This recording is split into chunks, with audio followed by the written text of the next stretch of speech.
Mila, bilisan mo. Baka abutan tayo ng mga humahabol sa atin. Tiyak papatayin din nila tayo. Oo, kuya. Kaya lang pagod na ako eh. Masakit na rin mga paa ko. Saan ba talaga tayo pupunta? Hindi ko rin alam kung saan tayo pwede magtago. Ang mahalaga, makalayo tayo sa kanila. Oo, kuya. Basta wag mo akong iiwan, ha? Basta lakasan mo lang ang loob mo. At makakahanap din tayo ng ligtas na lugar. Mila, magpahinga muna tayo sandali. Meron nga pala akong tinapay na nilagay sa bulsa ng jacket ko. Kainin muna natin to. Salamat, kuya. At kanina pa nga ako nakakaramdam ng gutom. Sa tingin ko nakalayo naman na tayo sa mga humahabol sa atin. Basta, lakad takbo ang gawin natin para tuloy na tayo makalayo sa mga taong yon. Pakiramdam ko may paltos na ang mga paa ko. At saka kuya, nakakatakot naman tong dinadaanan natin. Sobrang liblib na. At parang sa gubat na tayo pupunta. Madilim na rin ang paligid natin. Maganda nga yun eh. At hindi tayo basta makikita ng mga humahabol sa atin. Mila, natatanong mo ba yung liwanag sa bandaron? May natatanaw ako eh. Baka may mga kabahayan dun. Oo, kuya. Natatanaw ko na rin. May liwanag nga sa bandaron. Sana mga kabahayan na yun para makahingi tayo ng tulong. Sa ilang oras na lakad-takbo na ginawa ng magkapatid, nabuhayan sila ng pag-aasa dahil sa natanaw ng mga liwanag sa di kalayuan. Galing ang pamilya nila sa isang handaan kung saan habang pauwi sakay ng kanilang kotse ay bigla na lamang may humarang na dalawang sasakyan at walang haba silang pinaulanan ng mga bala. Swerte namang nakaligtas sa magkapatid dahil niyakap sila ng kanilang mga magulang. Ayaw man nilang iwan ng dugo ang mga magulang. Walang pagpilian si Esmer kundi ang akayin ng kapatid palayo sa lugar na yun. Nabibilang ang pamilya nila sa may mga sinasabi sa kanilang lugar. May mga negosyo ang kanilang pamilya na pinagkukuhanan ng mga ito na itinutulong naman sa mga kapuspalad. Kilala kasing matulungin na pilantropo ang kanilang mga magulang. May palagay si Esmer, may naiinggit sa kanilang pamilya o may interes sa yamang kanilang naipundar. Kaya sila tinambangan ng mga armadong kalalakihan at pinaslang ang kanilang mga magulang. Nandito na tayo, Mila. May mga bahay nga. Magtatanong tayo kung saan pwedeng makahingi ng tulong. Ayun, may bukas sa pintuan na may ilaw. Tsak, nagising pa ang nakatira dyan. Sige kuya, magtanong ka na. Talagang pagod na ako. Pero may mga tao nga kaya dito? Bakit puro kubo lang ang mga nandito? Ano ka ba naman, Mila? Nasa gubat tayo at malayo tayo sa kabihasnan. Mga kahoy at kawain lang ang pwede lang magamit sa paggawa ng bahay. Sana naman mababait itong mga taga rito. Tao po. Magandang gabi po. Sino kayo? Anong ginagawa niyo sa aming baryo? Magkapatid po kami, Tatang. Pasensya na po kasi. Hihingi po sana kami ng tulong. Anong tulong ang may bibigay ko sa inyo? May mga masasamang tao po na humahabol sa amin eh. Kaya dito kami napunta sa lugar ito. Pinatay din po ang mga magulang namin. Ganun ba? Kawawa naman pala kayo. O sige, dumito muna kayo sa aming baryo. Ako nga palang tumatayong leader sa malita baryo namin. Tawagin niyo na lamang akong Kainsoy. Maraming salamat po, Kainsoy. Tatanawin naming malaking utang loob to sa inyo. Ako nga po pala si Esmer. At ito nga po palang nakababata kong kapatid na si Mila. Halina kayo. Sasamahan ko na kayo sa kubo kung saan kayo maaaring tumigil ngayong gabi. Bukas na bukas din, mag-uutos ako na alamin ang nangyari sa inyong mga magulang. Iginiya na ang magkapatid ng matandang lalaki papunta sa isang kubo na malayo sa karamihan. May ilan pa silang nakasalubong na taga roon na mapanuri ang tingin sa kanila. Bumati pa ang mga yon kay Kainsoy. Bago pumasok sa kubo, muling nagpasalamat ang dalawa kay Kainsoy. Nang makapasok ang magkapatid at maisara ang pinto. Tsaka unti-unting sumilay ang imbing ngiti sa labi ng matandang lalaki. May kakaibang kislap din sa kanyang mga mata habang nakatingin sa dahon ng pinto. Hindi kaagad nagtuloy sa kubo si Kainsoy. Pinuntahan sa kanya pinulong ang kanyang mga kababaryo sa pagdating ng magkapatid. Mga kasama, kinakatigan pa rin tayo ng ating Panginoon. Ngayong gabi ipinadala niya ang magkapatid upang maging alay sa darating na kapistahan sa pagbilog ng buwan. Ngayon mga kasama, kailangan natin gumawa ng paraan upang magtagal sila rito. Pagkatapos magsalita ni Kainsoy, nagsigawan ang kanyang mga kababaryo. Kitang-kita sa kanila ang pananabik sa paparating na kapistahan. Ang ilan pa nga sa kanila ay hindi napigilan ng pagtulo ng malapot na laway. Tanda ng kasabikan na makatikim muli ng karne ng tao. Pagsapit ng umaga, sa kubo kung saan naroon ang magkapatid, isang dalagita ang naghatid sa kanila ng pagkain. Anito, ipinadala ito ni Kainsoy sa kanila. Kahit nakakaramdam na ng gutom, hindi nila makuhang kumain sa pag-aalala kung ano na nangyari sa kanilang mga magulang. Mila, pilitin mong kumain. Kailangan natin ng lakas. Paano ako makakakain? Naalala ko mga magulang natin. Ang duguan nilang katawan. Naiintindihan naman kita eh. Pareho lang tayo ng nararamdaman. Ang importante, may tutulong na sa atin. Kuya, talaga bang matutulungan tayo ni Kainsoy na malaman ko anong nangyari sa mga magulang natin? Oo naman. Mukha namang mabait si Kainsoy at ang mga kababaryo niya. Kasi kuya, ibang pakiramdam ko sa lugar na to. Basta, ang hirap ipaliwanag eh. Hindi kaya dahil sa nangyari sa atin kaya ganyan ang pakiramdam mo. Matinding trauma ang pinagdaanan mo. Hindi kuya, iba talaga ang pakiramdam ko sa lugar na to. Lalo na nang makasalubong natin kagabi ang mga nakatira rito. Kakaibang titig nila sa atin. Na para bang may naisip pahiwatig. Napatitig na lamang si Esmer sa kapatid. Sumagi rin sa isip niya na baka dala lamang yun ang hirap ng kanilang pinagdaanan. Pero hindi pa rin niya isilantabi ang mga sinabi nito. Kasalukuyang nasa baryo sila sa gitna ng gubat. Hindi rin nila kilala ang mga nakatira doon maliban kay Kainsoy na nagpakilalang lider. May bumundol man na kaba sa kanyang dibdib. Umaasa pa rin siya na nasa tamang lugar sila. Ilang sandali pa, napilit na rin niya ang kapatid na kumain. Naisip niya, pagkatapos nilang mag-almusala, maglilibot siya sa lugar. Gusto lamang niyang makabisado ang baryo. Pumayag naman si Mila na maiwan muna sa kubo habang wala ang kapatid. Sa paglalakad ng binatilyo, ay may mga nakakasalubong siyang taga roon na bumating may ngiti sa mga labi. Ginantihan rin niya ito ng magalang na pagbate. Sa kanyang pagpapatuloy sa paglilibot, namataan siya ni Kainsoy. Tinawag siya nito at inimbita sa kubo nito. Dumating nang inutusan kong bumaba sa bayan upang alamin kung ano nangyari sa mga magulang nyo. Ikinalulungkot ko nangyari sa kanila. Ano pong nakuhang impormasyon ng taong inutusan nyo na alamin ang tungkol sa mga magulang namin? Balita nga sa buong bayan ang nangyari sa pamilya nyo. Napag-alaman ko din sa inutusan ko na may mga tao naghahanap sa inyo. May palagay ako, nanganganib nga ang buhay nyong magkapatid. Tiyak na papatayin din nila kami, kaya hinahanap nila kami. Ano pong gagawin namin? Tulungan niyo po kami. Huwag kang mag-alala. Kung wala kayong ibang mapupuntahan, pwede kayong manatili dito sa aming baryo. Talaga po? Maaari talaga kaming manatili dito sa inyong baryo? Oo naman.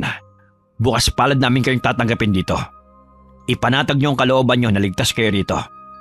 Walang sino man ang mga ngaas na saktan kayo rito.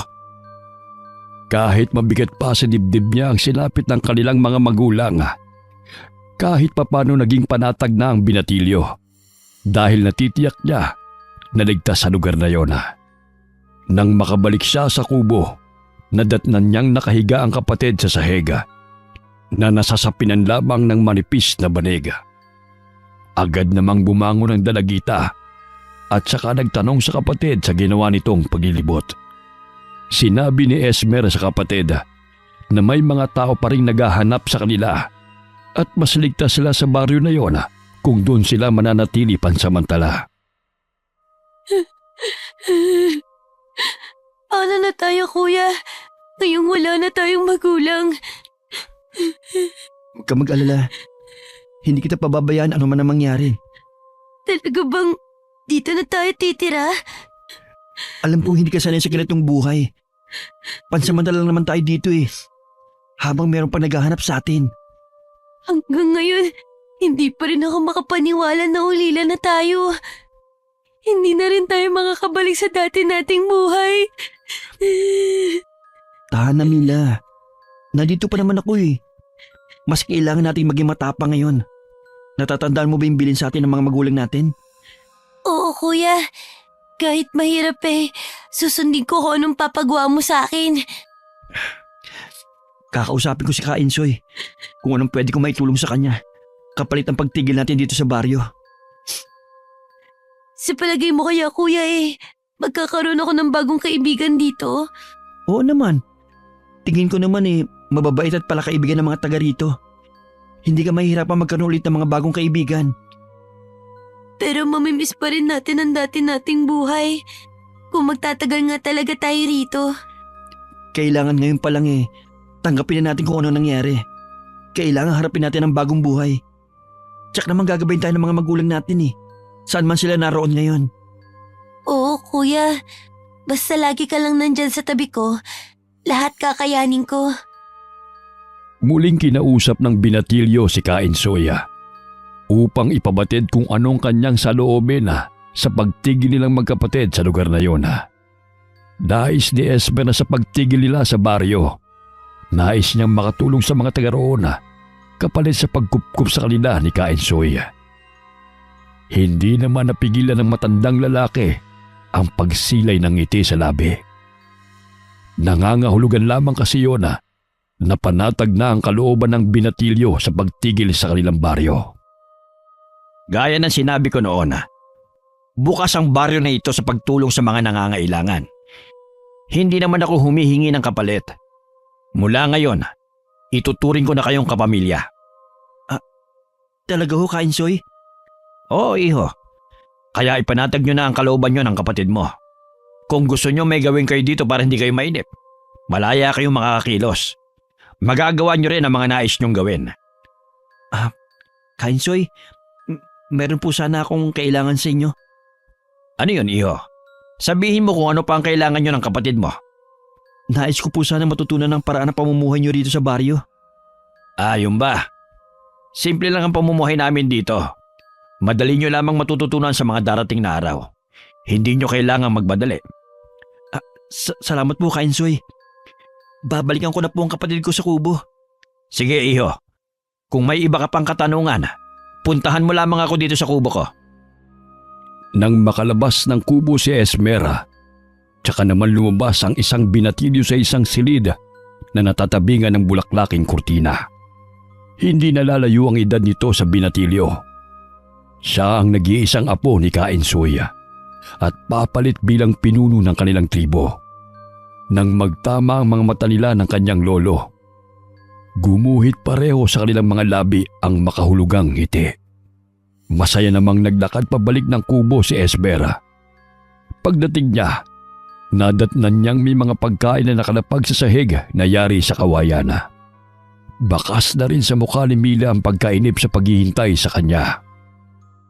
Kanina pa kita hinihintay, kuya. Tingnan mo, may nagdala na ulit sa atin ng pagkain. Ang dami naman. Parang piyesa sa dami Ganun kaya talaga sila kapag may bisita? Yun na nga, kuya Hindi ka ba nagtataka? Anong ibig mong sabihin?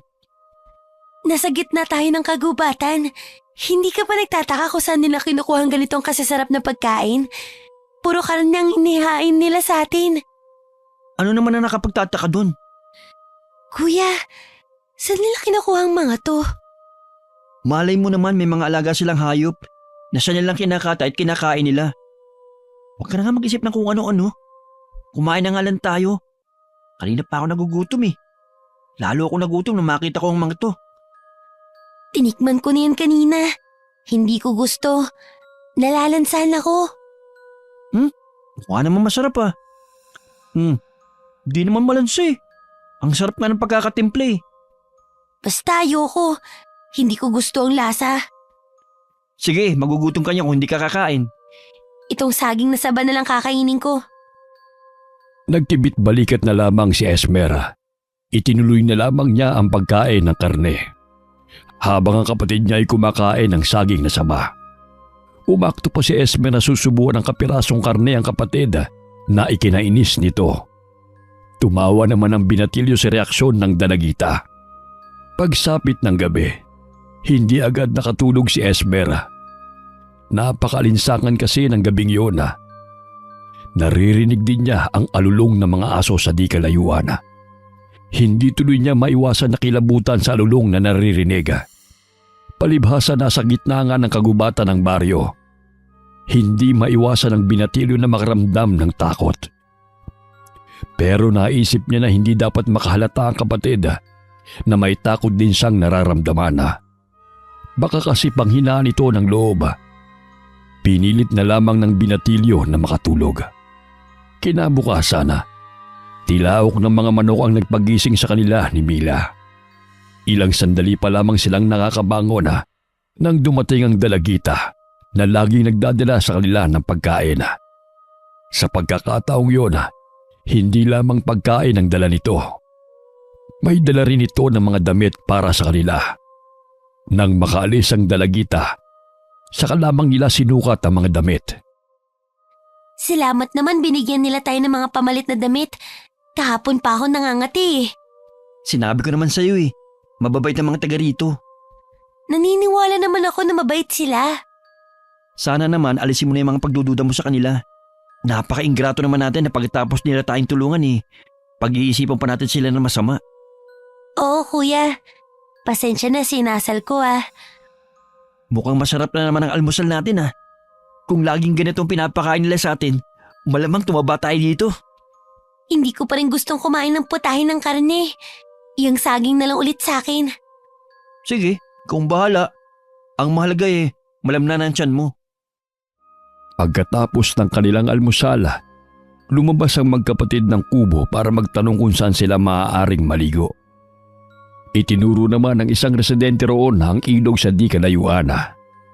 Doon sila naligo at ilang oras ding nagtampisaw sa malamig na tubig. Nagtatawanan pa ang mga ito habang pauwi sa kanilang kubo.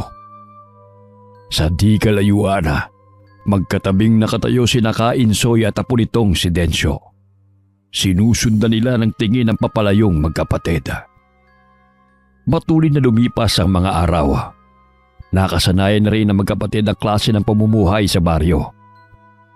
Isa ang pangangaso sa nakaugalian ng gawin ng mga kalalakihan at paglilila naman ng banig ang ginagawa ng mga kababaihan. Nang araw na yun, kapansin-pansin ang kakaibang saya ng mga residente sa lugar. Abala ang mga ito sa kung anong pinaghahandaan. Nagsasabi kasi sila ng mga palamuti sa bawat bahay. Tila mayroon silang pinaghahanda ng malaking selebrasyon. Bukas na kasi ang gabi ng piyesta dito sa baryo namin. Kaya ang lahat ay masaya na naghahanda. Kung ganun po eh, maraming magkakatay ng mga alaga nilang hayop? Mali ka, iho. Hindi kami magkakatay ng mga alaga naming hayop. Ano pong ihahanda niyo bukas? Espesyal ang ihahanda namin bukas para sa gaganaping piging. Inaasahan namin na makikisaya kayo sa amin bukas ng gabi. Asahan niyo po kami. Ito rin po ang unang beses na dadalo kami sa isang piyesta. Tiyak po na masaya yun. O paano? Maiwan ko muna kayo. Kailangan ko pa kasing pulungin ang mga katribo ko. Kung gaano kalawak ang pagkakangiti ni Esmer, hindi naman maipinta ang mukha ni Mila. Habang nagsasalita ang matandang lalaki kanina, biglang umahon ang kaba sa dibdib ng dalagita. Inilibot niya ang paningin sa paligid. Kakaibang tingin na ipinupukol sa kanila ng mga taga roon. Sa di kalayuan, matiim naman ang titig sa kanila ng isang binatilyo na hindi nalalayo ang edad kay Esmer. Niyakag na ni Mila ang kapatid na bumalik na sila sa kubo. Sa hapunan na, mas maraming pagkain ang ipinadala sa kanila sa kubo.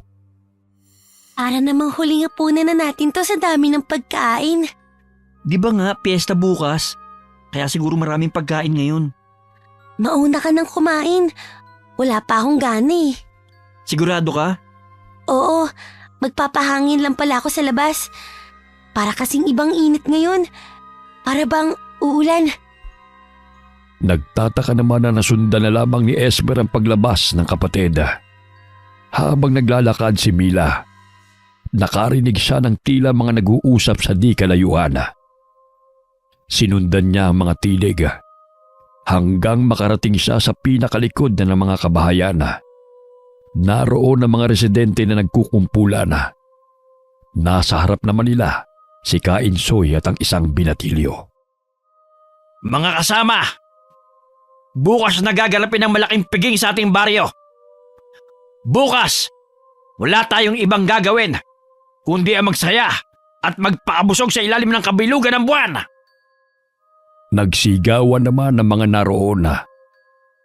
Nakarinig pa si Mila ng mga angilan na tila nagmumula sa mga mababangis na hayop. Nang ilibot niya ang paningin, wala naman siyang nakita na hayop sa paligid. Nag-iba rin ang samyo ng hangin. Naging amoy masangsang ito. Hindi tuloy maiwasan na magtakip ng ilong si Mila. Bumalik na rin siya sa kanilang kubo. Kinabukasan, maagang bumangon ang magkapatid para sana tumulong sa paghahanda. Wala po kayong gagawin? Akala ko po ba Mamaya pa namang gabi ang piging. Kayo ang aming magiging espesyal na bisita. Hayaan nyo na lang po kami na manguha ng mga panggatong. Sige. Kailangan nga pala natin ng maraming kahoy. Huwag lamang kayong lalayo, ha? Habang namumulot ng mga tuyong kahoy, tahimik naman si Mila. Sa paglalakad nila, hindi na nila namalayan na napalayo na pala sila sa baryo. Akma na sanang babalik ang magkapatid nang makarinig sila ng kaluskos sa di kalayuan. Nahawi din ang matataas na talahib sa kanilang harapan.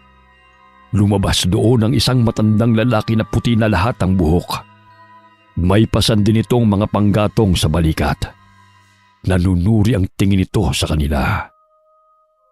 Napakapit naman sa braso niya si Mila. Anong ginagawa niyo sa lugar na ito? Nanguha lang po kami ng mga panggatong. Pabalik na rin po kami sa baryo. Sandali lang. Ang tinutukoy niyo bang baryo ay ang nasa gitna ng kagubatan? Opo. Pasensya na po, Tatang. Kailangan na po namin umalis. Baka hinahanap na po kami. Hindi lang po namin namalayan na napalayo na kami.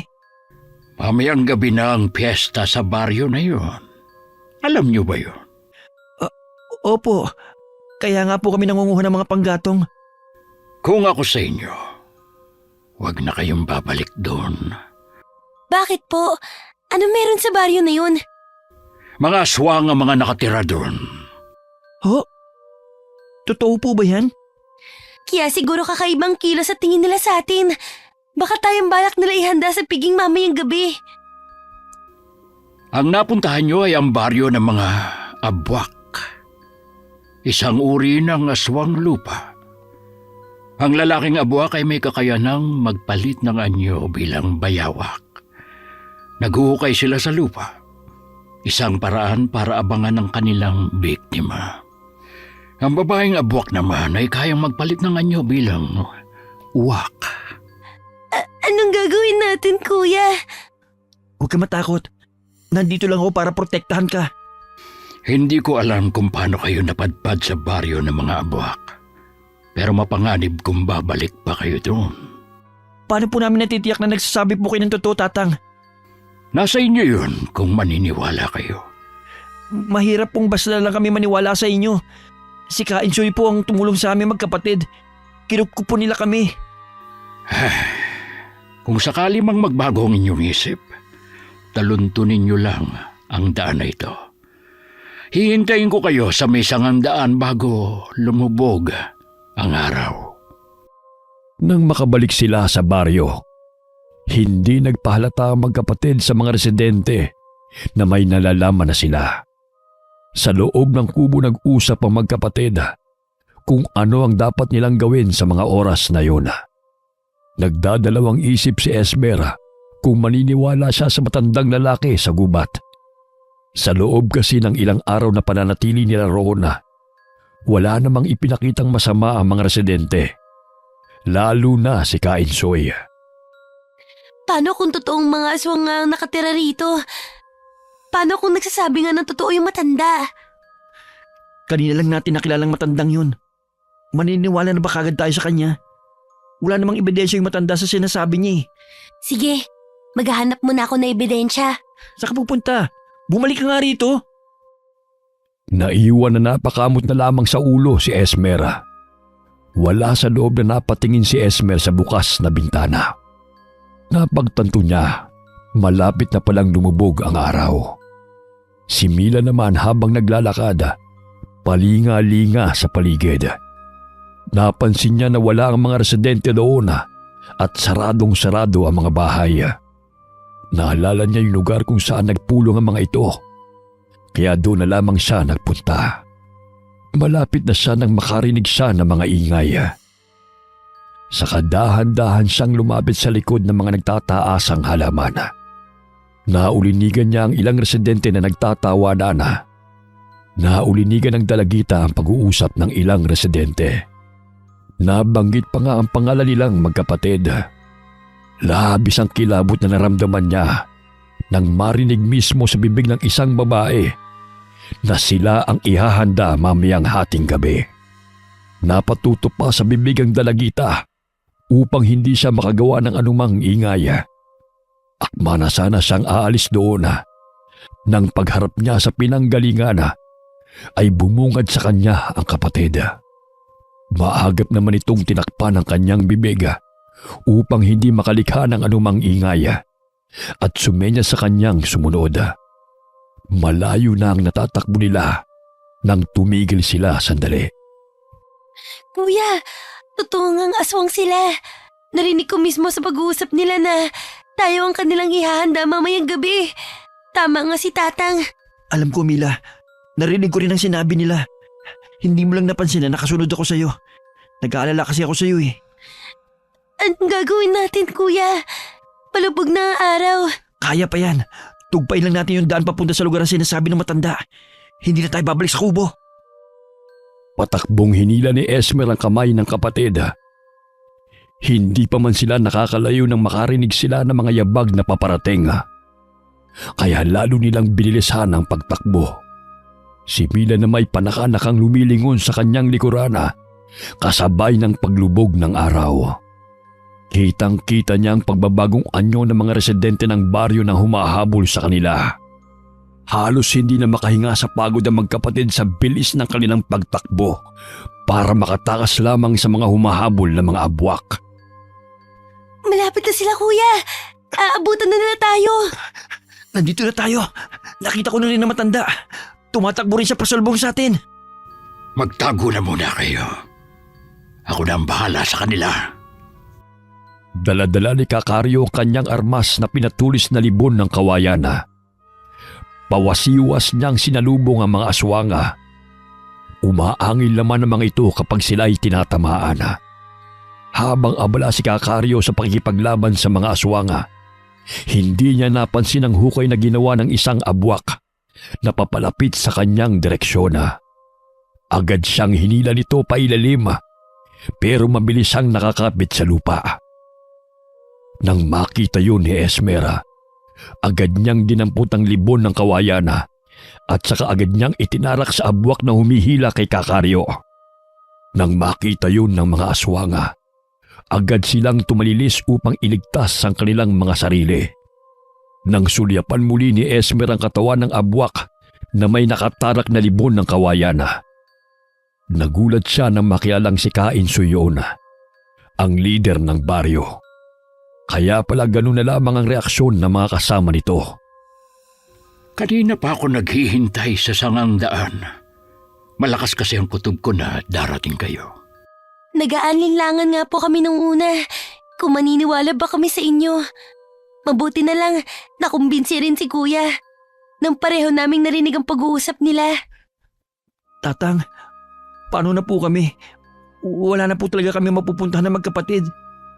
Kung wala na kayong ibang mapupuntahan, sumama na kayo sa akin. Hindi po ba kami makakaabala sa inyo?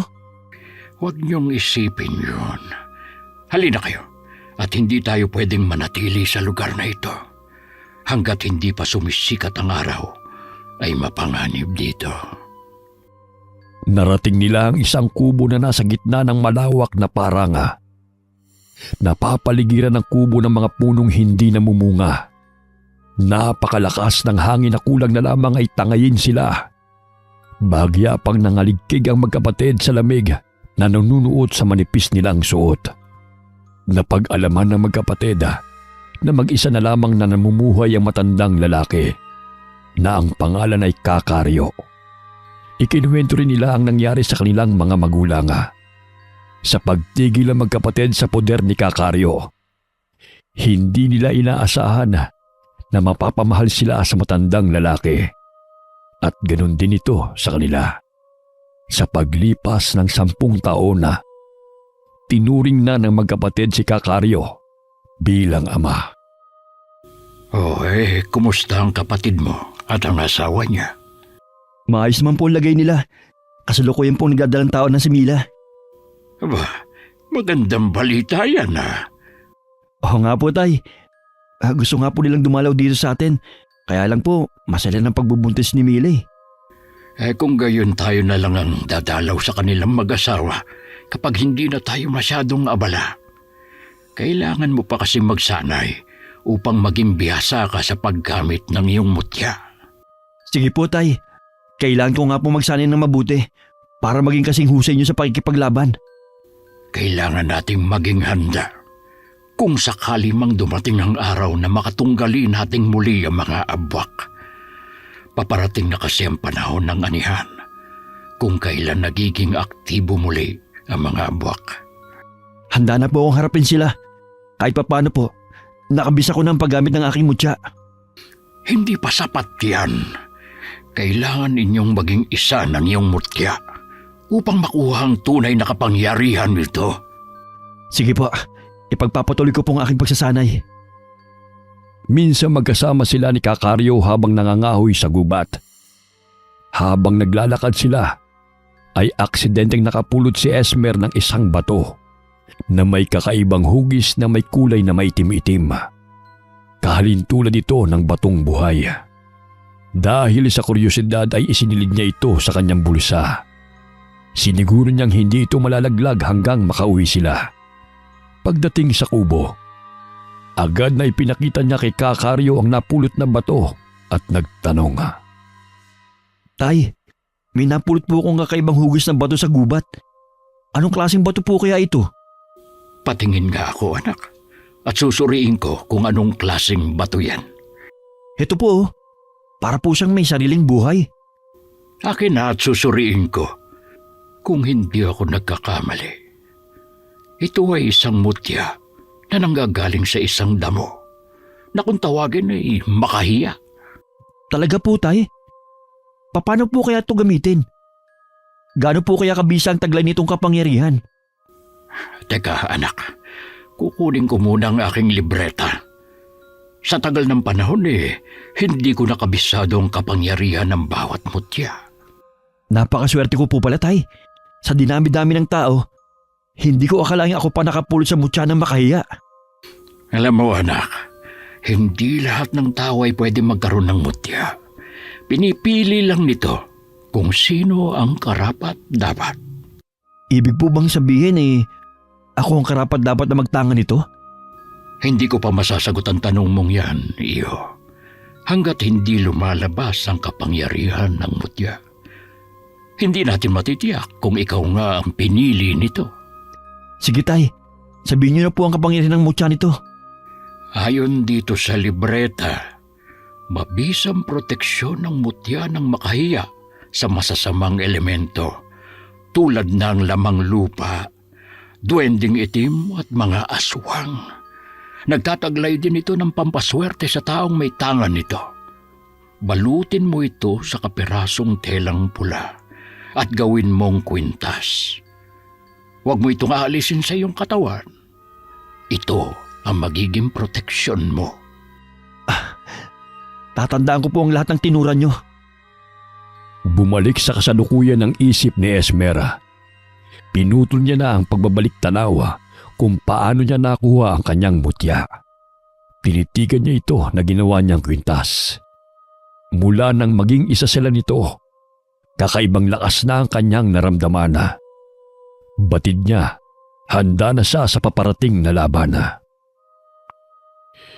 Isang gabi nga, nagising siya sa malakas na sigawan ng mga tao sa di kalayuan. Napatayo siya, sabay haplos sa kanyang mutya. Naramdaman kasi niya na may paparating na panganib sa kanilang baryo, kaya nagkakagulo ang mga tao. Agad siyang lumabas ng kanilang kubo at saka tinungo ang pinagmumulan ng komosyon. Pagdating doon ay nakita niyang nagtatakbuhan ng mga tao. Nakita niya ang pagsalakay ng mga abwak sa mga residente. Nakita rin niya ang isang bata na nahulog sa hukay. Bago maging biktima ng abwak, agad niya itong tinulungan at pinagtago. Hinarap niya ang mga ito. Hindi niya napansin na kasunod pala niya si Kakario na nakikipaglaban na rin. Ang ilan ay napatay niya. Hindi siya nagpadaig sa mga ito. Tumalilis namang palayo ang mga abwak nang makita nilang may namatay sa kanilang kasama. Ayos ka lang ba, anak? Hindi ka ba nahirapan sa pakikipaglaban sa kanila? Hindi po, Tay. Kayo po, ayos lang po ba kayo? Oo, nag-uumpisa na silang sumalakay, kaya dapat lagi tayong handa sa anumang pwedeng mangyari. Bigyan natin ng babala ang ating mga kababaryo. Sige po, Tay. Halina kayo.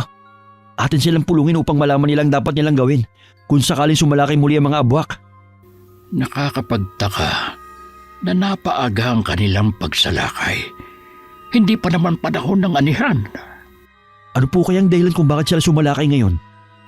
May naaamoy akong kakaiba sa simoy ng hangin. Isa ito sa mga palatandaan na may malaking sakunang parating sa baryo natin. Kung ganun, Tay, kailangan natin maging handa kung sakaling sumalakay muli ang mga kalaban. Pinatgim lang nila sa atin ang kanilang bagsik. Bumalik na ang mag-ama sa kubo. Makalipas ng ilang sandali ng pamamahinga, ay ipinasya na nilang ituloy ang tulog. Kinabukasan, maaga pa lamang ay naghanda na sila upang gawin ang mga trabahong naiwan ng mga nakaraang araw. Dala na rin nila ang kanilang pagkain para sa pananghalian. Noong hapon naman, matapos nilang kumain ay nag-usap uli ang mag-ama. Nagpasya si Kakario na hindi muna sila mangunguha ng mga kawayan sa susunod na mga araw. Tay, ano pong gagawin natin ngayong araw? Kailangan makausap na natin ang ating mga kababaryo. Papaghandain natin sila. Ilang linggo na lang ay mag-aanihan na. Kaya nakasisiguro kung sasalakay na naman ng mga abwak.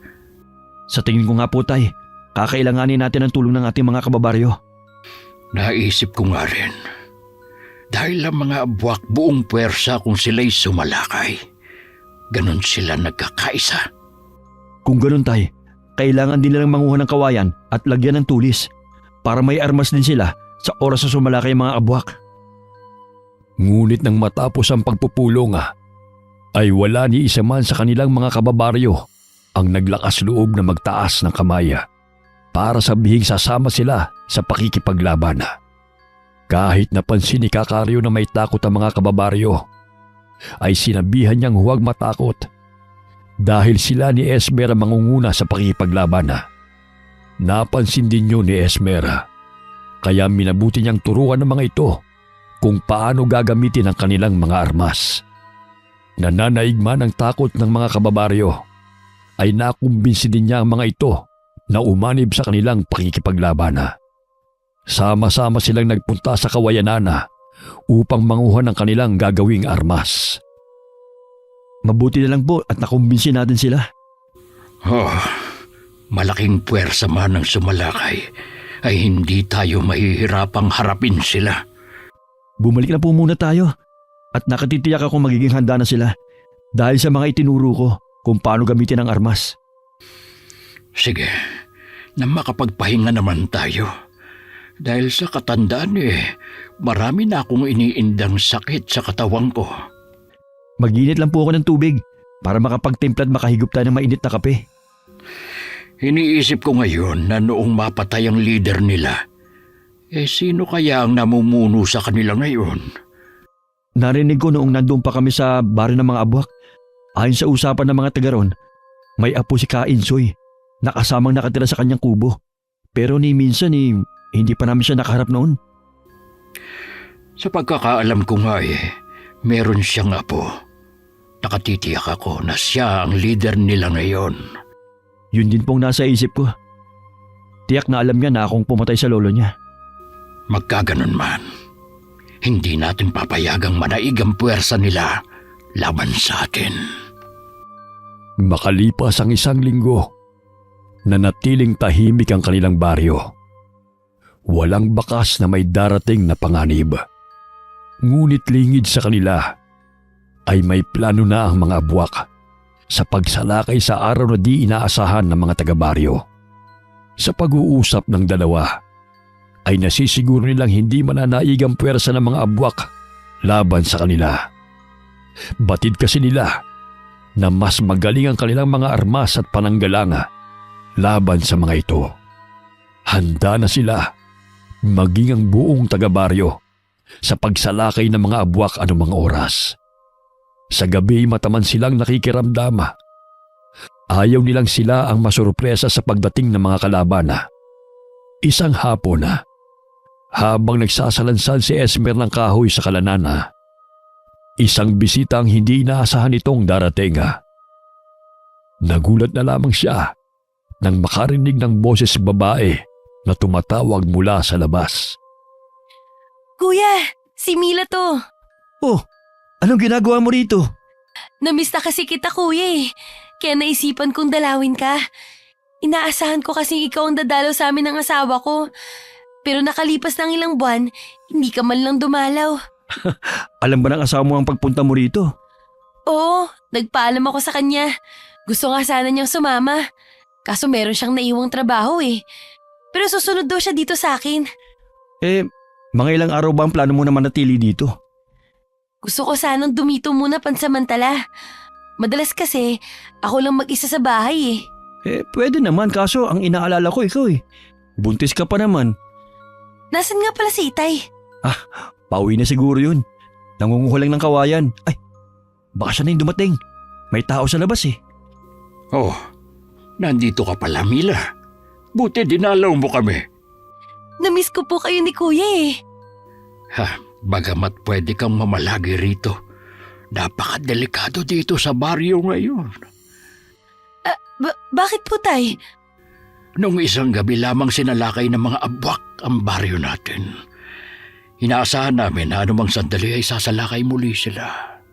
Ganun po ba? Huwag ka mag-alala, Mila. Habang nandito ako, pangangalagaan kita. Poprotektahan kita laban sa mga abwak. Salamat, Kuya. Alam ko naman na hindi mo ako papabayaan Katulad ng mga bata pa tayo.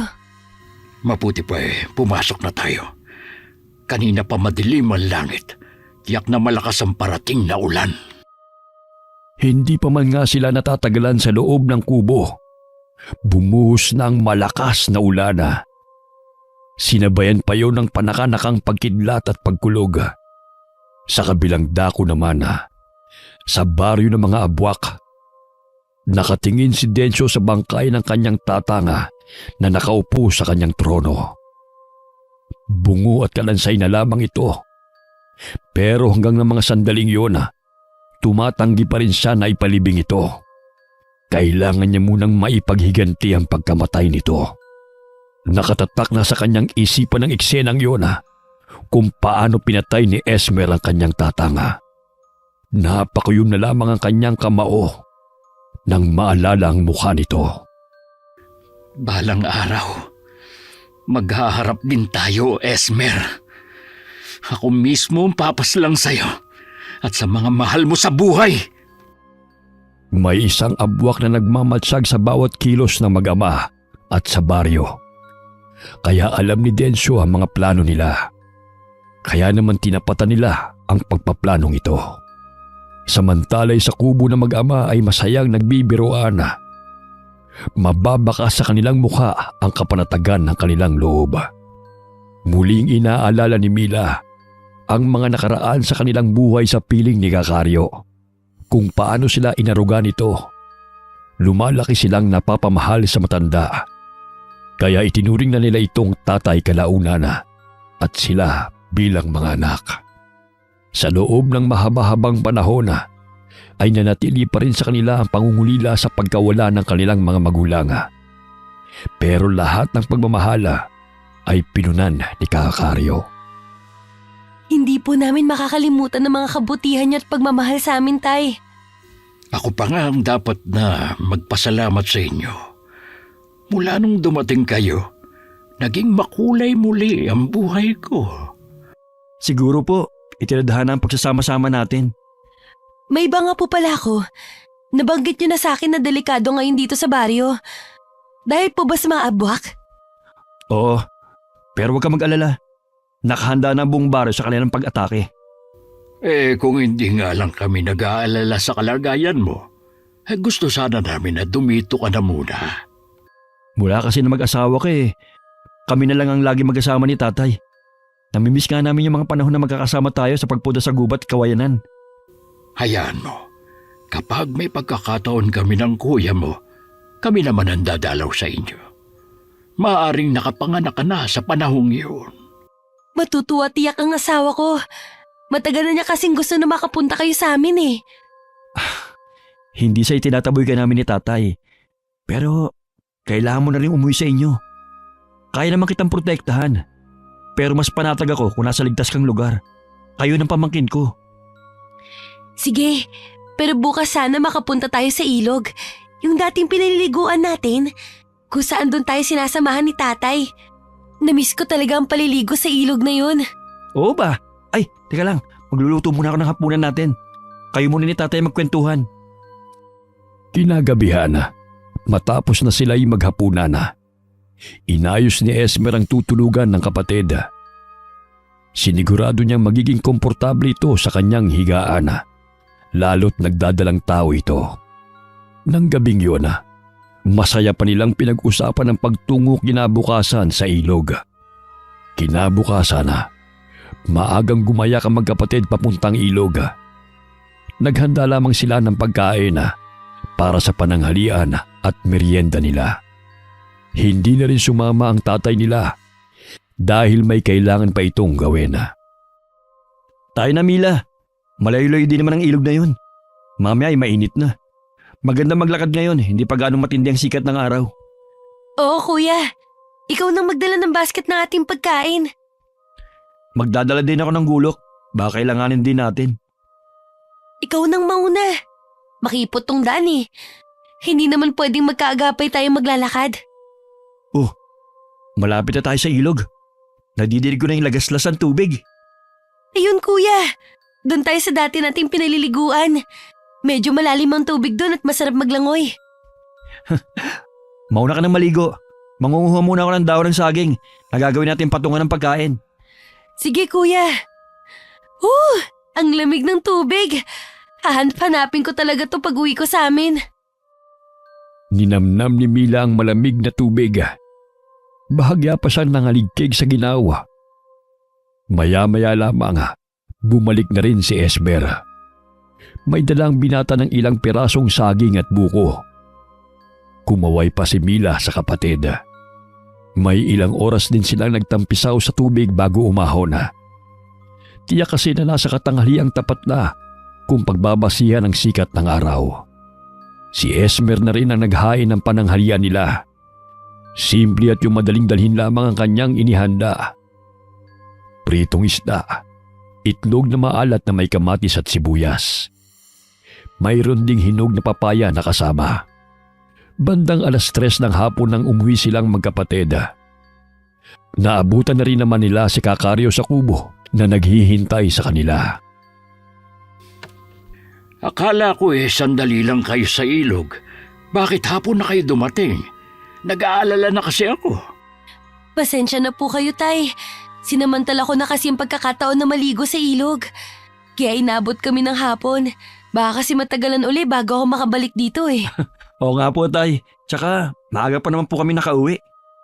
Huwag mong kalilimutan na maliban sa nagdadalang tao ang kapatid mo, may nakaambang panganib sa ating lahat. Opo, Tay. Hindi ko naman po yung nakakalimutan.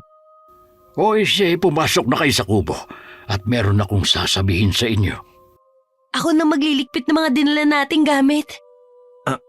Tay, ano po yung gusto niyong sabihin sa amin? May nangyari po bang hindi maganda kanina habang wala kami ni Mila? Wala namang masamang nangyari kanina. Gusto kong bukas na bukas din ihatid mo na si Mila pa uwi. Ho? Ihatid ko na bukas si Mila? Oo, nakita ko kasing may uwak na nagmamanman sa atin. Huwag na nating hintayin mapahamak si Mila dito at yung magiging anak niya. Opo, ihatid ko na siya bukas. Pagsapit ng umaga, pagkatapos nilang tatlo mag-almusal, ay inihatid na ni Esmer ang kapatid. Nagbilin pa si Kakario sa binata na mag-iingat. Habang daana, tahimik lamang silang magkapatid. Kanina pa kasi nararamdaman ni Esmer na tila may sumusunod sa kanila. Binilisan nila ang kanilang paglalakad para makarating na sila sa sakayan. Sakto namang pagdating nila doon ay may nakahimpil ng tricycle na papuntang bayan. Habang sila'y nasa biyahe, masaya pang nagkwentuhan ng magkapatid hanggang makarating sila sa terminal. Hindi na sumama si Esmer sa bahay ng kapatid sa pangambang gagabin siya sa pag-uwi. Nagpaalam na sa isa't isa ang magkapatid. Sumakay na uling pabalik si Esmer. Alam niyo ba, Tay? Kaninang inihatid ko si Mila. Nung dumadaan kami sa lugar na madawag, naramdaman ko na may sumusunod sa amin. Kaya nga maaga pa'y sinabihan na kitang ihatid mo na siya. Iba kasi ang kutob ko. Pinili ko nga po hindi na sumama sa kanilang bahay. Sa pag-aalala na naabutin ako ng gabi sa daan. Maigi at nakauwi ka agad. Mamayang gabi ay kailangan magpatrolya na tayo. May nakausap na ako mga kalalakihan sa baryo na gustong sumama sa atin. Sige, Tay. Mahirap nang masurpresa tayo ng mga abwak. Opo nga, Tay. Malakas din ang kutob kong may balak na silang umatake. Anumang sandali mula ngayon. Makalipas ang ilang araw, ay normal lang namumuhay ang mga taga-baryo. Wala naman silang napapansing senyales na may panganib na darating. Isang araw na nangunguha ng kawayan si Esmer, ay nakarinig siya ng mga kaluskos sa di kalayuan. Paglingon niya ay may isang lalaking nakatayo sa di kalayuan. Hindi siya nakatitiyak kung kanina pa ito nagmamasid sa kanyang ginagawa. Nang humakbang ang lalaki palapit sa kanya, huminto muna si Esmer sa kanyang ginagawa. Pasensya ka na, kaibigan, kung naabala kita sa ginagawa mo. Sino ka? Alam kong hindi ka taga rito. Hindi nga ako taga rito. Sa kabilang bundok na yun kami nakatira ng pamilya ko. Anong ginagawa mo rito? Naghahanap kasi ako ng punong kawayan, kaya ako napadpad dito. Anong gagawin mo sa mga kawayan? Ayusin ko ang aming bahay. May mga parte na kasing dapat palitan. Sige, tutulungan na kitang hakutin ang kawayang makukuha mo. Hindi ba nakakaabala sa'yo? Hindi naman. Kung ikaw lang mag-isa, baka dalawang hakot mo to. Kaya tutulungan na kita. Tayo na, para makita mo rin kung nasaan ang bahay ko. May isang oras din ang inabot ng kanilang paglalakad. Habang pasa nila ang mga kawayan, ay doon lamang nila naalala na magpakilala sa isa't isa. Nang makarating sila sa lugar kung saan nakatayo ang kubo ni Densyo, ay nadat na nila ang mag-ina na naghihintay sa pagdating nito. Hindi na rin siya nagtagal doon. Napansin niyang papalubog na ang araw, kaya't nagpaalam na rin siya. Habang naglalakad si Esmer pauwi, ay napaisip ito kung bakit nag-iisa lang ang bahay ni Densyo na malayo sa baryo. Ipinagkibit balikat na lamang niya ang bagay na yon. Nararamdaman naman niya na hindi yun ang huli nilang pagkikita. Pagdating sa kanila, inilihim muna niya yon sa kanyang ama. May palagay siya na hindi yun ang tamang panahon para banggitin niya ang bagong kakilala. Kinabukasan, pagpunta nila sa kawayanan, ay kasama na niya ang kanyang ama na si Kakaryo. Napansin ng matandang lalaki ang palinga-linga niya na tila may hinahanap. Ano ba ang hinahanap mo? Wala po. Kilala kita, Esmer. Alam kong may tinatago ka sa akin. Kasi po tay, may nakilala po ako kahapon dito na isang lalaki. Diyan po sa bundok na yan sila nakatira. Tinanong mo ba sila kung saan sila galing? Wala na po akong oras na magtanong pa. Malapit na rin po kasing dumilim nun. May palagay naman po ako na magkikita pa kami uli. Sa susunod po alamin ko na. Mag-iingat ka sa bagong kakilala. Huwag mong ibigay ang buong tiwala mo. Opo tay, nag-iingat naman po ako. O siya, bilisan na natin ang pangunguha ng kawayan. At kailangan ko rin itong madala sa bayan mamayang hapon. Naging abala ang mag-ama sa pagkuha ng kawayan. Lingid sa kanila ay may 2 pares ng mga mata na lihim na nagmamasid sa kanila. Ramdam naman yun ni Esmer, kaya hindi yun kaila sa kanya. Nang lumingon siya sa kanyang ama, abala ito sa pagtatali ng mga pinutol na kawayan. Nang matapos nilang ipunin at talian yun, ay umalis na sila pasa ng mga nakuhang kawayan. Pagdating nila sa kubo, agad na kinuha ni Kakaryo ang kanyang kalabaw at ipinahila na papuntang bayan ng mga kawayan. Kinabukasan ay maagang nagising si Esmer. Maaga kayatang nagising, anak. Opo tay, maaga kasi ako natulog kagabi. Baka napagod ka kahapon. Maayos po bang naging lakad niyo kahapon? Oo, anak. Ayos lang naman. Mangunguha po ba ulit tayo ng kawayan ngayon? Hindi na muna. Mangunguha muna tayo ng kahoy na panggatong. Tila nagbabadya na naman ang ulan. Kakaiba na talaga ang panahon ngayon. Minsan mainit, tapos biglang uulan.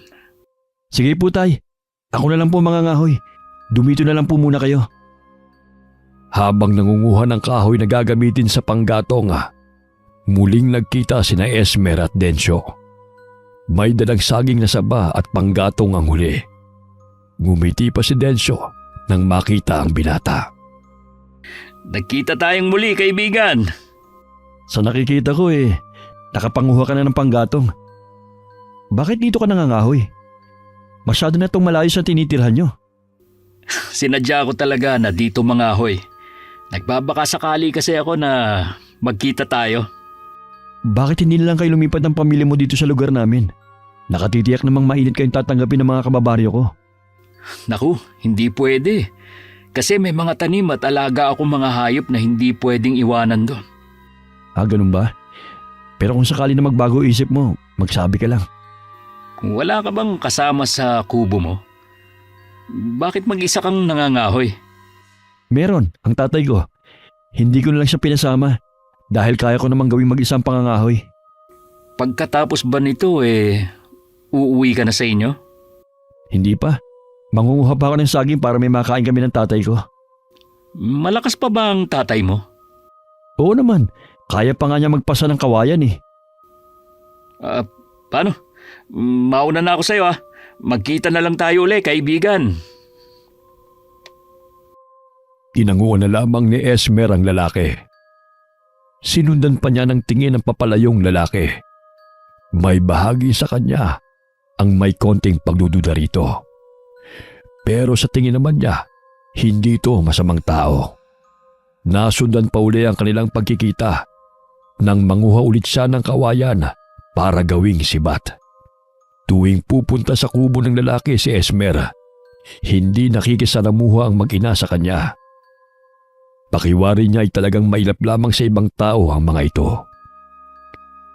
Hindi rin nagtatagal si Esmer sa kubo ni Densyo dahil may kalayuan din.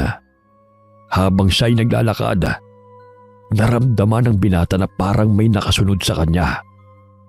Pero nang lumingon naman siya, ay wala siyang nakita o napansing tao. Nagpatuloy siya sa paglalakad hanggang sa makauwi na siya sa kubo. Dinatnan nitong nagsisibak ng kahoy ang tatay niya. Anak, saan ka ba nanggaling? Hindi ka man lang nagsabi kung saan ka pupunta. Nag-aalala ako sa iyo kasi kanina pa kita hinihintay. Hindi na ako nakapagpaalam sa iyo, Tay, kasi doon lang naman ako nagpunta sa ilog eh. Eh baka kako kasi kung saan ka nagpunta. Napakadelikado pa naman ang laging nag-iisa kapag lumalayo ka ng kubo.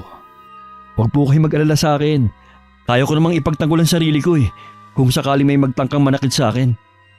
Kahit kaya mo ng proteksyonan ang iyong sarili, mabuti na rin yung nag-iingat ka.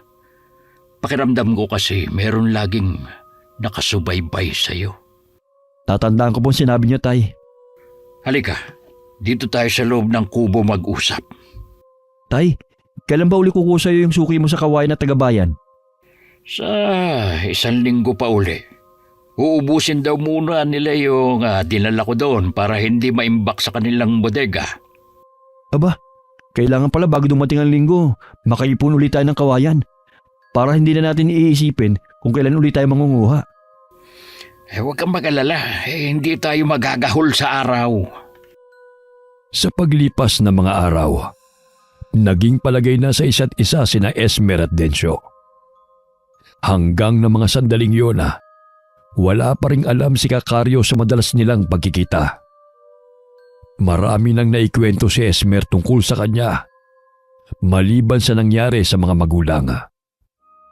Ikaw, Densyo, nasa na ang mga magulang mo?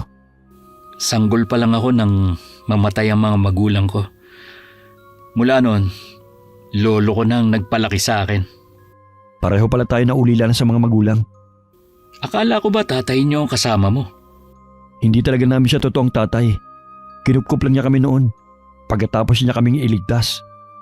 Ganun ba? Swerte niyo naman pala. Nasaan nga pala ang lolo mo? Wala na rin siya. Pinatay siya ng taong kinupkup niya noon. Hindi makaapuhap ng sasabihin si Esmera. Kitang-kita niya kasi ang galit sa mga mata nito. Marahil hindi pa natatagalan ang pagkasawi ng lolo nito. Hanggang makauwi, laman ng isip niya ang pinag-usapan nila ng itinuturing na niyang kaibigan. Napapadalas yata ang alis mo. Saan ka ba nagpupunta? Patuloy po ako nagsasanay. Ganun ba? Hindi ba pwedeng dito ka lang sa ating kubo magsanay, anak? Mas maganda po kasi yung tago ako eh. Para nakatuto ako sa pag-iensayo at walang nakakaabala. Kung sa bagay, maganda talaga yung solo at tahimik. Kaya huwag kayo mag-isip tayo kung saan ako nagpupunta kapag wala ako dito. Baka kasi naglilihim ka lang sa akin. Yan ang wag na wag mong gagawin. Tay, napadaan nga pala ako dyan sa bahayan sa baryo. Napansin ko nag-uumpukan sa lilim ng puno ang mga tao ron. Mukhang masigla na ulit ang mga tao sa baryo ah. Normal na nilang ginagawa yon kapag hindi sila abala sa kanilang mga gawain. Alam mo naman sa baryo, walang ibang libangan ng mga tao kundi magkwentuhan. Napansin ni Esmer na nakakahalata na ang tatay niya sa kanyang parating pag-alis ng walang paalam. Mabuti na lamang nagagawa pa niyang pagtakpa ang pagpunta niya kina Densyo. May kung ano kasing pumipigil sa kanya para sabihin sa ama ang tungkol sa bagong kaibigan. Ayaw niya kasing maputol ang kanilang ugnayan bilang magkaibigan. Kaya umiisip pa siya kung anong dahilan pa ang gagawin niya kapag umalis uli siya. Basta sa susunod na aalis ka at hindi lang din sa baryo ang punta mo, ay magpapaalam ka sa akin. Opo, Tay. Ang akala ko kasi, okay lang sa inyo na basta lang ako umaalis ng bahay. Okay lang na umalis ka, pero gusto ko na magpapaalam ka lang. Sige, Tay. May nakilala nga po pala akong isang dalaga. Nakita ko siya sa ilog nang minsang naligo ako doon. Mabuti kung ganon, anak. Nagkakaedad ka na rin naman. Alam kong kailangan mo rin na makakasama sa buhay.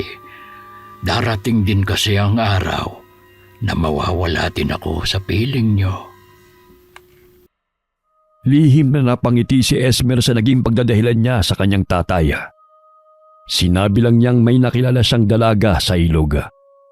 Naisip lamang niya yun para kung gusto niyang pumunta kina Densyo ay may maganda siyang dahilan. Pero sa totoo lang, hindi sumagi sa isip niya ang maghanap ng babaeng liligawan. Nagpaalam siya sa kanyang tatay.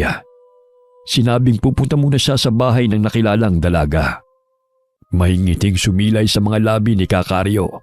Saka siya pinayagan. Nagbili lamang siya sa binata na huwag magpapagabi ng uwi. Natuwa naman si Esmer dahil nakalusot ang kanyang alibay. Sa katunayan ay kina Densyo siya pupunta. Habang naglalakad si Esmer ay lumilingon siya. Iniisip kasi niyang baka sinusubaybayan na pala siya ng kanyang tatay. Nang nakasigurong hindi siya sinusundan ay mabilis siyang lumakad upang makarating kaagad kina Densyo. Halos singalin siya sa pagmamadali.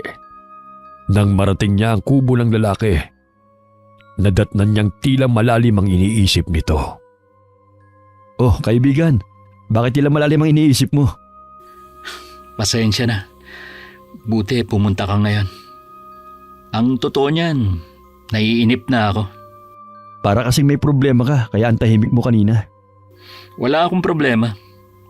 Naiisip ko lang ang dating lugar kung saan kami galing.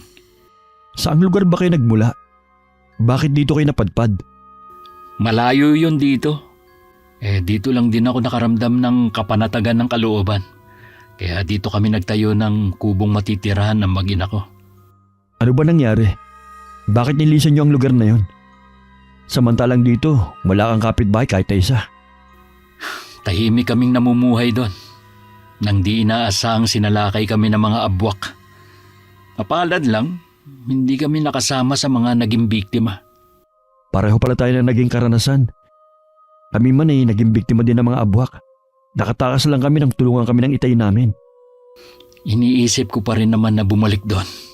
Kaya nga lang, hindi pa sa ngayon. May kailangan pa kasi akong gawin eh. Hindi na ako magtatagal at malayo din ang pabalik sa amin. Huwag ka mag-alala, basta nagkaroon ako ng tiyempo, papasyalan uli kita dito para hindi ka mainip. Sige kaibigan, tanda mo na laging bukas ang bahay na ito para sa'yo. Habang binabagtas ni Esmer ang daan pabalik sa kanila, ay nakangiti pa siya. Dahil maganda naman ang kanyang dahilan sa tatay niya kung saan siya nagpunta. Alam ng binata na tatanungin siya ng ama tungkol sa pagpunta niya sa bahay ng dalagang sinasabi niya na nakilala. Doon siya nakakaramdam ng usig ng konsensya dahil sa pagsisinungaling.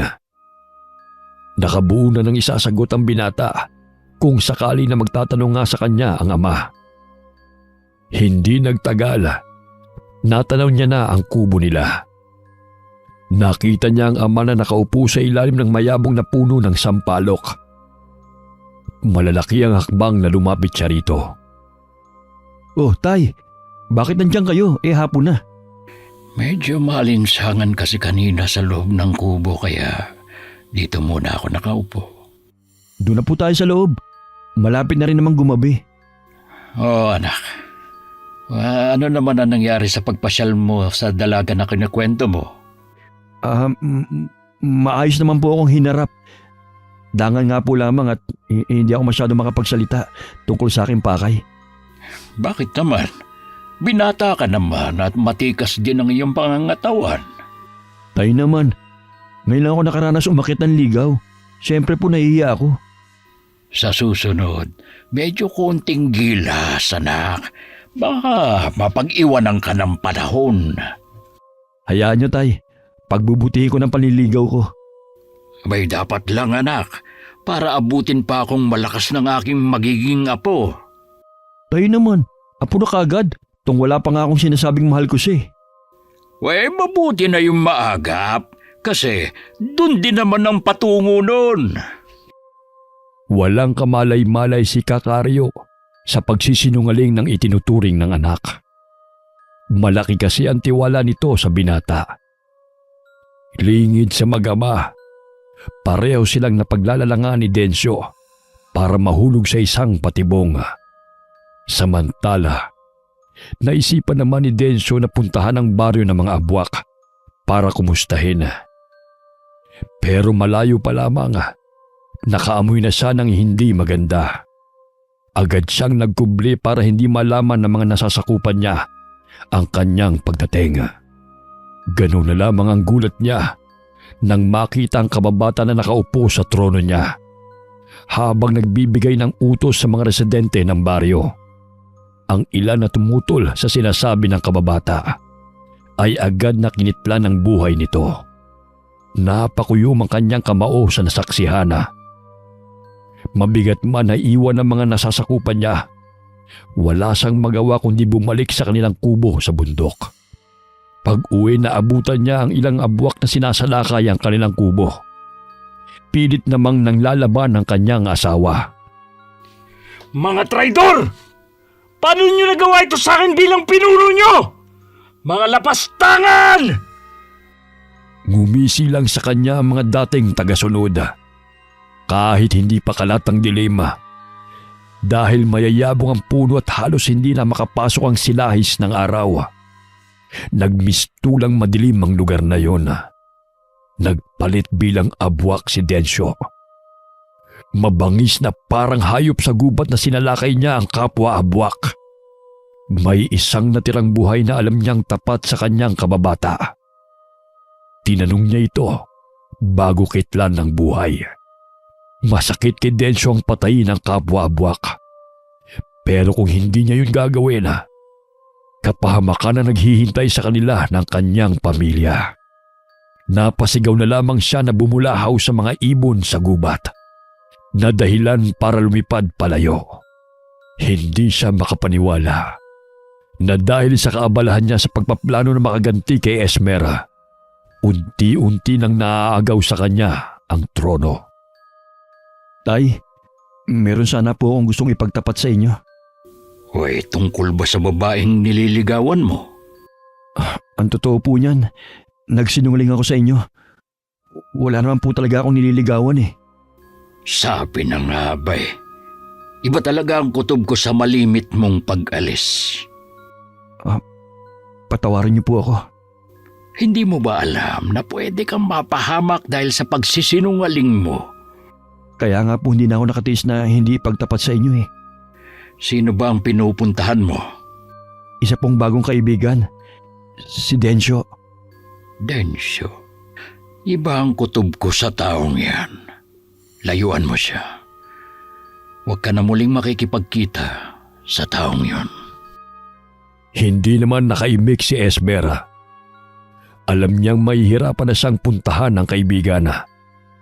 Ngayong alam na ni Kakaryo ang ginawa niyang paglilihim. Samantala, kinailangan namang umalis ni Densyo sa kubo sa bundok dahil sa pagtugi sa kanila ng mga abwak na inutusan ng bagong pinuno ng tribo nila. Nasugatan ng malala ang kanyang anak. Kahit anong halamang gamot sa gubat ang ipinantapal niya, hindi naghihilom ang sugat nito. Isang paraan na lamang ang naiisip niya para makaligtas sa bingit ng kamatayan ng kanyang anak at malayo sa kapahamakan ng kanyang asawa. Abala ng mga sandaling yon si Kakaryo at Esmera nang biglang dumating si Densyo habang buhat ang walang malay na anak. Bigla namang naging alerto ang matandang lalaki. Diyan ka lang! Hindi ka tao! Sino ka? Tay, sila po yung tinutukoy kong kaibigan. Ano ka mo? Nakikipagkaibigan ka sa isang abwak? Ho? Abwak si Densyo? Nilinlang ka niya para mahulog sa kanyang patibong. Totoo ba yun, Densyo? Oo. Ito lang kasi ang paraan ko para maipaghiganti ang ginawa mong pagpatay sa aking lolo. Lolo? Siya ang apo ni Kainsoy, ang pinuno ng mga abwak. Kung ganun, ikaw ang apo niya. Pero hindi ko sinasadya ang pagkamatay ng lolo mo. Hindi ko alam. Kung hinayaan nyo lang sana kami makaalis nun, hindi yun mangyayari. Wala na tayong magagawa sa nangyari. Hindi na maibabalik ang buhay ng lolo ko kung ganoon. Anong ginagawa mo rito? Hindi ako nagtungo dito bilang kaaway. Hindi na rin ako pinuno ng mga abwak. Inagaw na sa akin ang aking trono. Nandito ako para humingi ng tulong. Para sa anak kong nag-aagaw buhay. Nagkatinginan pa ang mag-ama bago ibinalik ang tingin sa bata. Lumambot naman ang ekspresyon ng mukha ni Kakario nang makita ang batang babae na namumutla habang walang malay. Pinapasok ni Kakario ang mga ito habang inihahanda ang kakailanganing gamot. Maliban kasi sa galing sa pakikipaglaban, mahusay din sa panggagamot si Kakario. Habang ginagamot ang bata, nasa labas naman si Densyo at nakatingin sa kawalan. Anong plano mo? Pupunta ako sa baryo namin para bawiin ang trono ko. Hindi mo kakayanin kung mag-isa ka lang. Hayaan mong samahan kita. Ano? Sasama ka? Oo, para makabawi man lang ako sa'yo. Alam kong hindi sapat ang gagawin ko para maibsan ang galit dyan sa puso mo sa pagkawala ng iyong lolo. Laban ko to. Hindi mo kailangan makialam. Isa pa, maghihiganti pa rin ako sa'yo. Isang tabi muna ang paghihiganti mo. Ang pagbawi muna sa trono mo ang isipin mo. Napatitig na lamang si Densyo sa binata. Sinabi rin ni Esmer ang plano niya sa kanyang ama. Mariin namang tumutol si Kakario sa kanyang binabalak. Nasisiraan ka na ba ng ulo? Hindi po, tay.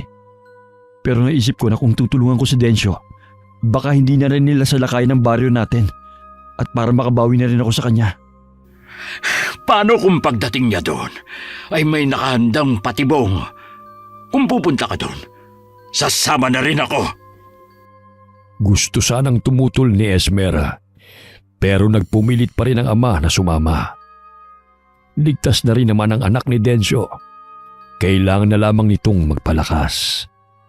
Madaling araw umalis ang tatlo para pagdating sa baryo ng mga abwak ay walang gaanong lakas sa mga ito para lumaban. Hindi inaasahan ng kababata ni Densyo na susugod sila sa baryo. Bakas dito ang gulat at hindi pagkapaniwala. Ilan lamang ang tagasunod nito na naroon dahil ang iba ay inutusan niya para hanapin ito. Nawala lang ako sandali. Pinag-interesan mo na agad ang trono ko. Isa kang traidor sa lahi natin. Magbabayad ka ngayon!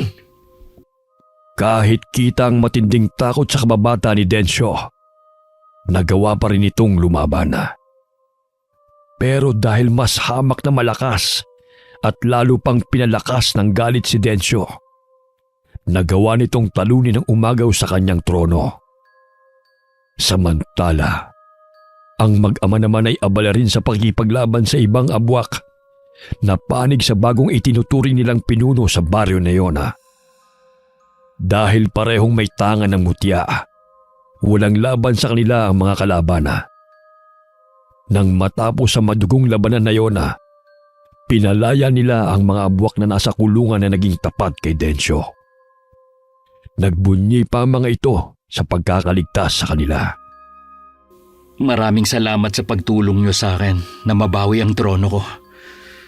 Hindi ko to malilimutan. Ngayong nabawi mo na ang trono mo, handa na ako sa paniningil mo. Kalimutan na natin ang nakaraan. Amanos na tayo dahil sa ginawa mong pagtulong sa akin at sa pagliligtas ng anak ko. Alam ko na mabuti kang pinuno ng baryo na ito. Isang payo lang. Hindi madali ang maging leader. Kailangan mong maging mapanuri sa iyong nasasakupan para hindi na maagaw muli ang iyong trono. Tatandaan ko sinasabi niyo, Kakario. Sumama muli sa kanilang pagbalik si Densyo para sunduin ang kanyang mag-ina. Nangako pa siya na hindi na muling sasalakayin ang kanilang baryo. Kahit hindi man magsalita, itinuturing pa rin ng dalawa ang isa't isa bilang magkaibigan. Yun na rin ang huling beses na nakita ni Esmer ang kaibigan. Naging tahimik na muli ang kanilang baryo.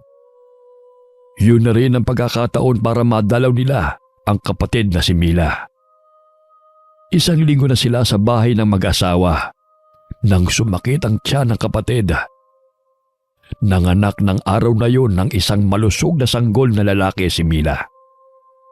Sa kabila ng mga pagsubok na sinuong ng magkapatid, hindi sila nawalan ng pag-asa.